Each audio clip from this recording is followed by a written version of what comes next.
Once again, 746 Delta Tango was ordered with just about all the options you could get, and one of those was the altitude pre-select. So in here we can pre-select, we will set the the altimeter setting, but we can pre-select the altitude and the vertical speed that we want to climb at.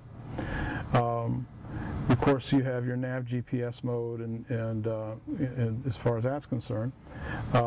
The other nice thing is we have our fuel computer in this aircraft, and that once again was another option. But so this is very nice. You can set tell it how much fuel you've put into your tanks and whatnot, and the fuel flow will tell you how much fuel you've used, how much fuel you have remaining, based on what your actual fuel flow is, and also how much time you have or endurance, if you will. It's a very hard IFR aircraft, as you can see.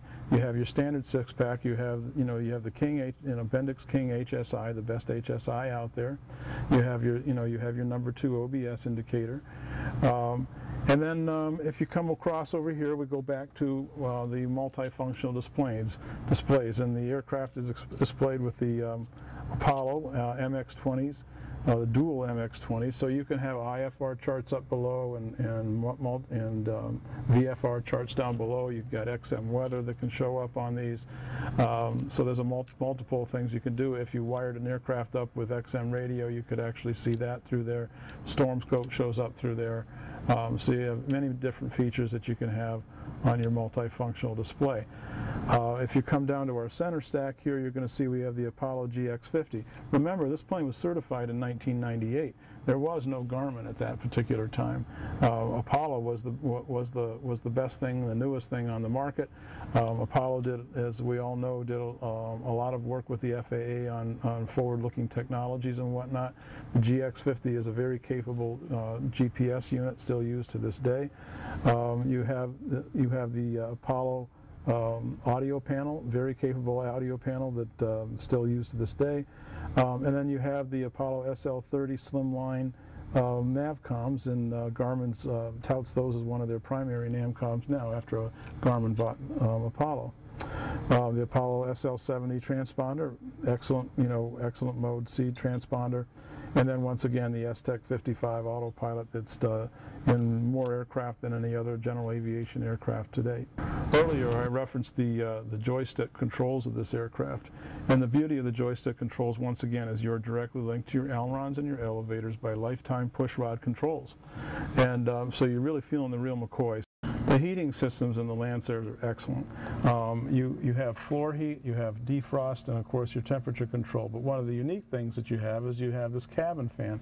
So if you come out in a cool morning and you fire your aircraft up and you want heat, you turn it to heat mode, and then you simply turn the cabin fan on. And if you put it on defrost and your windshield is frosted up, it'll defrost that windshield. And the nice thing about it is you can get your passengers warm while you're taxiing and your aircraft's ready to take off. So as you can see, the Lancers are very nicely appointed all leather interiors. They're very comfortable for 4 passengers. You could put two full-size 6-foot 200+ adults in the front, and the same in the back. The front seats move way forward. There's plenty of leg room in the back for passengers. I've spent 2.5 to 3 hours in the back of one of these aircraft, and I'm 215, 6 foot, and very, very, very comfortable. This aircraft is equipped with the optional oxygen tank. This tank, you can take it out of the plane, or you can set it in the brackets that sit between the legs, and I'll sit it in the seat to show you that. And it allows you to go up to altitude. One of the nice things about the Lancer 300 is it's certified to 18,000 feet.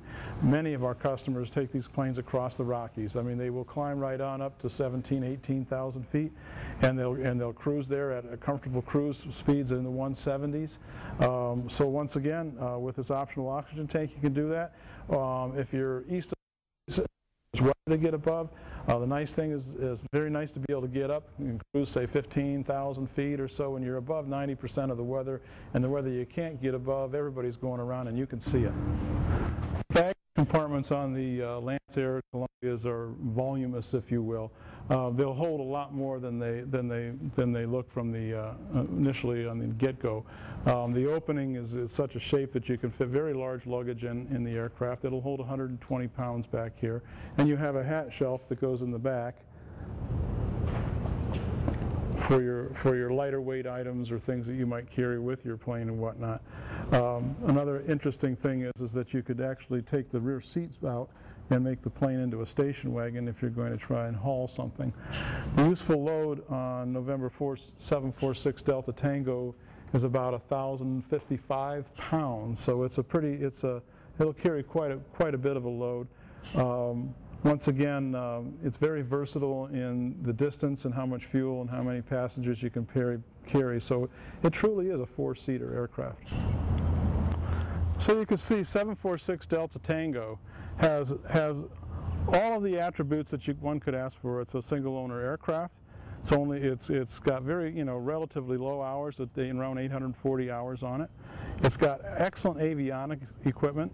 The plane is in excellent shape with always been hangared, always been well maintained, recent annual, and it's everything you could ask for in a high-speed four-place aircraft. And this aircraft is offered at $219,000, and we invite you to come take a look.